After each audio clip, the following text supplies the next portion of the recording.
네, 오늘 수요일입니다. 오늘 특별히 우리 수요 예배는 박기환 목사님 오셔서 말씀을 증거하시는데, 성도님들 혹시 온라인 예배를 드리실 수 있거나 아니면 현장 나오실 수 있는 분들은 나오셔서 함께 예배해 주시기를 축복합니다.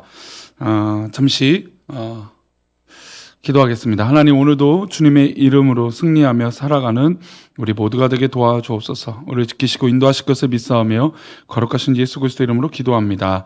아멘. 네, 오늘의 말씀 요한계시록 13장 1절 말씀입니다. 제목은 성도라는 이름표라고 하는 제목으로 말씀을 나누겠습니다.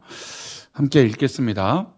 내가 보니 바다에서 한 짐승이 나오는데 뿔이 10이요 머리가 7이라 그 뿔에는 10 왕관이 있고 그 머리들에는 신성모독하는 이름들이 있더라. 아멘. 계시록을 이해하는 데 있어서 저는 계속해서 공통된 이야기를 하고 있습니다.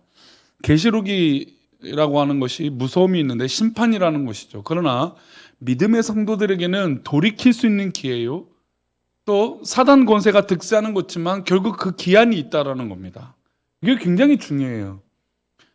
세상의 권세가 끝이 없고 정말 엄청날 것 같고 우리 모든 것들을 뒤집어 버릴 것 같은 그런 권세이지만 그 때가 있다라는 거죠. 정한 때가 있는 것이죠.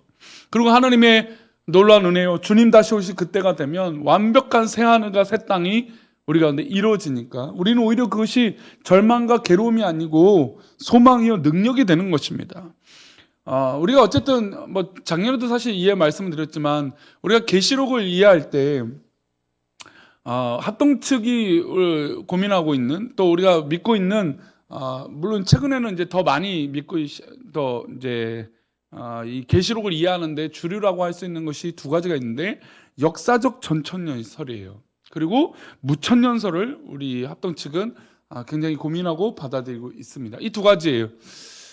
근데 이 두 가지 가운데 특별히 역사적인 전천년설은 아직 이 심판의 때가, 쉽게 설명하면 심판의 때가 되지 않았다는 겁니다. 그리고 심판의 때, 인이 떼어지고 나팔이 불러지고 대접이 부어지기 시작하는 이 환란을 경험하고 또 하나님의 택하신 백성들이 돌아오면 또 하나님이 정하신 때에 새 하늘과 새 땅, 예수님이 다시 오실 그날을 얘기하는 것이죠. 역사적인 흐름대로 간다는 겁니다. 그게 역사적 전천년선이에요. 근데 무천년선은 뭐냐면 이미 우리가 환란 가운데 살고 있다라는 겁니다. 그래서 이 징조와 표징을 보고 하나님의 심판했다는 걸 더욱더 깨닫는 것이죠. 사실은 예전에는 역사적 전천년설만 우리 합동 측은 더 신뢰하고 더 믿고 있었어요. 그러니까 요즘은 이제 무천년설도 많은 부분에서 받아들이고 있습니다. 근데 어쨌든 무엇이 옳다 그르다를 떠나서 저는 이 계시록을 이해하는데 우리 성도들이 정말 중요한 걸 잊지 말아야 돼요. 무엇이냐면 하나님의 심판의 때와 하나님의 심판은 분명히 있다라는 거. 그러나 이 심판이 우리에게 고통이고 경고의 메시지로만 있는 것이 아니라 우리가 하나님 곁으로 돌아오실 때까지 하나님은 팔 벌려 기다리고 계시는 것입니다. 특별히 이 요한계시록을 읽으면 읽을수록 하나님의 사랑하심, 그러니까 우리를 사랑하시고 우리에게 기회를 주고 계신다는 것을 계속해서 묵상할 필요가 있습니다. 특별히 13장은 무엇에 대한 이야기냐면 짐승에 대한 말씀이에요. 짐승이 누구입니까? 어떤 권세를 가졌습니까? 이 땅에서 믿음 생활하는 성도들은 어떤 자세로 살아야 되는지 알려주고 있어요. 먼저 두 짐승을 보여주세요. 1절입니다. 보겠습니다. 내가 보니 바다에서 한 짐승이 나오는데 뿔이 10이요 머리가 7이라 그 뿔에는 10 왕관이 있고 머리들에는 신성모독하는 이름들이 있더라. 이들이 바다에서 나오는데 권세를 가지고 있어요. 권세를 가지고 있으니 얼마나 부러울 게 많습니까? 그런데 이 권세 잡은 것들이 신성을 모독하는 거예요. 하나님을 모독하는 것이죠. 또 한 짐승이 또 나옵니다. 이 말도 못할 짐승 이후에 11절 말씀 보니까 이런 말 나와요. 내가 봄에 또 다른 짐승이 땅에서 올라오니 어린 양같이 두 뿔이 있고 용처럼 말을 하더라. 또 다른 짐승은 땅에서 올라옵니다. 땅과 바다는 온 세상을 의미해요. 짐승이 바다에서 올라오고 땅에서 올라옵니다. 이 짐승들이 온 세상의 권력을 가졌다는 것입니다. 온 세상의 모든 만물의 권세를 가진 이가 누구입니까? 그 당시에 황제라고 말할 수 있죠. 로마 황제 그 이상의 권력을 가진 자는 아무도 없었습니다. 그들이 행한 일은 악한 일이었습니다. 그런데 황제에게 모든 걸 가능하게 했죠. 도대체 그들이 누구에게 권세를 받았기에 이런 악한 일을 행할 수 있을까요? 그래서 하나님께서 사도 요한에게 깨닫게 해주세요. 4절 말씀 보겠습니다.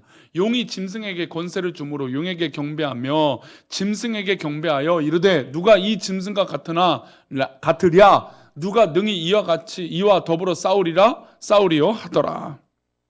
용이 짐승에게 권세를 줬습니다. 유대 묵시 문화 전통에서는 용은 사탄을 말해요. 짐승은 국가 권력이에요. 그러므로 사단이 국가 권력인 로마 황제에게 권세를 줬어요. 누구도 이 자를 대적할 수 없습니다. 어떤 나라도 어떤 사람도 로마 황제의 서슬퍼린 이 권세를 이길 자가 없어요. 피할 자가 없었습니다. 그러나 그들이 휘두르는 권세는 어떻습니까? 이 요한계시록이 가장 중요한 핵심이에요. 악한 것과 사단은 끝이 있다라는 겁니다. 그리고 믿음의 백성들에게 돌이킬 수 있는 기회가 있다는 것이죠. 권세는 한시적이에요. 5절 말씀 보겠습니다. 또 짐승이 과장되고 신성 모독을 말하는 입을 받고 또 42달 동안 일할 권세를 받으니라. 42달이라고 하는 한정된 시간이에요. 물론 우리가 받는 고통과 고난이 42달을 견디기 어려울 수 있어요. 맞아요. 그럴 수 있죠. 그러나 이 42달 동안이 지나면 하나님의 역사가 일어나는 거 아니겠습니까? 여기서 말하는 3년 6개월 42달이 얼마나 긴 의미인지 해석이 분분합니다. 이게 이제 역사적인 전천년이냐 무천년이냐. 그러니까 역사적인 건 이것이 그냥 말 그대로 시간이 흐른 대로 보는 것입니다. 그러니까 성경을 있는 그대로 읽어보려고 하는 거예요. 그래서 역사적인 전천년설이 우리 이제 합동 측에 좀 더 의미가 있는 겁니다. 그러나 변함없는 사실은 로마 황제의 권력이 하늘을 치솟고 있다라는 겁니다. 하지만 그의 권력도 종착지가 있다는 겁니다. 세상에 아무리 대단한 권력이 있고 미얀마가 군사 쿠데타를 위해서 아무리 군인들이 그런 권력을 잡더라도 저는 그 권세가 결국에 끊어지게 될 줄 믿습니다. 그들이 예수 믿는 사람을 박해하고 옥에 넘기고 원형 경기장에서 맹수의 밥으로 던져지고 하더라도 그 권력은 끝이 있는 것이에요. 이것은 역사적으로 입증됐어요. 일본의 권세, 아시리아, 바벨론, 페르시아, 알렉산더 제국, 로마 제국, 히틀러, 일본 압제, 아무리 강력한 국가 권력을 갖고 있으라도 하나님의 뜻에 반하면 결국 하나님께서 그들을 심판하신 것을 우리는 알고 있습니다. 그래서 악한 권력 아래에 신음하는 백성들은 견뎌야 됩니다. 반드시 끝날 것을 믿어야 돼요. 그 믿음을 가지고 이겨내면 최후 승리는 결국 누구의 것일까요? 하나님의 자녀들의 것이에요. 성도의 것입니다. 그래서 계시록은 제가 말씀드린 대로 기회라니까요. 심판이 무서운 것이 아니라 믿음의 백성들에게 그 고난의 끝이 있고 결국 하나님의 백성들은 승리가 있을 것이라는 겁니다. 그 승리할 것을 10절에 이렇게 말합니다. 10절 말씀입니다. 사로잡힐 자는 사로잡힐 것이 아멘. 칼에 죽을 자는 마땅히 칼에 죽을 것이니 성도들의 인내와 믿음이 여기 있느니라. 성도님들, 우리의 믿음은 여기 있어요. 저 악한 권세는, 저 악한 세상은 결국 사로잡힐 것이에요. 칼에 죽을 자는 마땅히 칼에 죽게 될 것입니다. 성도들의 인내와 믿음이 여기 있음을 믿고 나아가는 우리 모두가 되시기를 축원합니다. 짐승의 우상은 로마 황제의 모습을 본따서 만든 황제의 동상이나 흉상입니다. 당시 로마는 독특한 지배 구조를 가지고 있었습니다. 그들이 지배하는 나라마다 황제를 숭배할 수 있는 곳을 만들고 동상이나 흉상을 세워둡니다. 황제를 숭배하는 자마다 어떻게 될까요? 15절 말씀 한번 보겠습니다. 15절 말씀이에요. 그가 권세를 받아 그 짐승의 우상에게 생기를 주어 그 짐승의 우상을 말하게 하고 또 짐승의 우상에게 경배하지 아니하는 자는 멸시든지 다 죽이게 하더라. 그래요. 이런 어려움이 분명히 있어요. 그러나 좀 전에 말씀드린 대로 성도들의 인내와 믿음이 여기 있는 건 이 어려운 시기들을 견디는 거예요. 그게 바로 성도의 뜻이에요.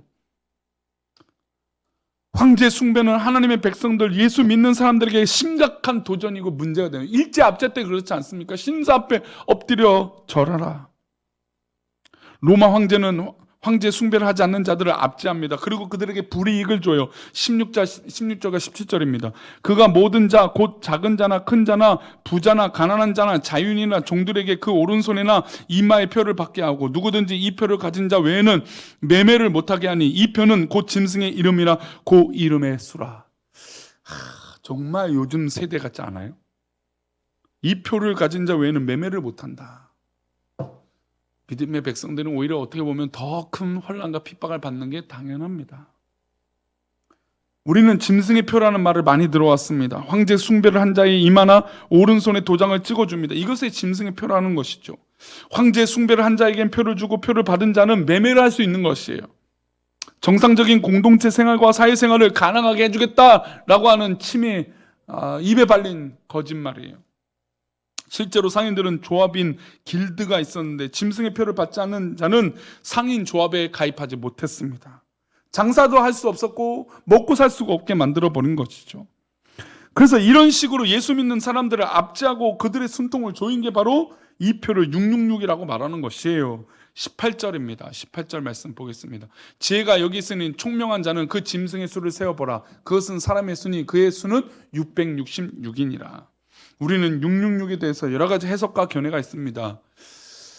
하지만 이것은 유대 묵시 문학 정통으로 전통적인 거, 그러니까 구약의 전통적인 것으로 이해해야 되는데, 당시 도미티누스 황제 시대 이 도미티누스는 악한 황제였어요. 그 네로의 황생의 존재다. 그러니까 네로보다 더 악한 사람이다라고 평가받는 사람이에요. 근데 네로라고 하는 이름을 히브리어로 쓰고 히브리어로 숫자로 입력하면 666이라고 나옵니다. 그래서 황제를 숭배한 자가 오른손이나 이마에 표를 받는 황제 이름을 새긴다는 뜻이 바로 666이 되는 것이에요. 물론 이것을 너무 과하게 요즘 시대에 디지털 인증이 뭐든 666이다. 물론 통제를 간다. 그렇게 해석할 수도 있겠죠. 그러나 유대 묵시로 해석하는 건 짐승의 표를 받은 그들에게 엎드리는 것을 말하고 있어요. 예수 그리스도의 이름으로 성도라고 하는 이름이 새겨져야 되는 우리가 로마 황제 이름이 새겨지는 것은 심각한 일인 것이죠. 믿음의 백성들, 하나님의 자녀들은 국가 권력이 제 아무리 강해 보인다 하더라도 그들의 마지막은 반드시 있을 것을 믿기 바랍니다. 그 기간 동안 우리는 뭐 하라고요? 인내하고 견디라. 이것이 믿음이라는 것입니다. 사랑하는 우리 백성들, 우린 진짜 말세를 살고 있어요. 어려울 때를 살고 있습니다. 근데 이때일수록 우리는 참고 견디고 인내하고 하나님 때가 이루어지면 더욱더 복이 될 줄 믿습니다. 그러니 사랑하는 우리 교회 성도님들, 오늘도 이 말세 때에 악한 것에 물들지 마시고 악한 것에 엎드리지 마시고 주의 은혜와 능력이 가득하며 승리하는 우리 모두가 되시기를 축원합니다. 기도합니다. 하나님, 오늘도 이 악하고 마지막 때를 살아가는 우리들에게 하나님 능력 안에 믿음으로 살아가는 우리 모두가 되게 도와주옵소서.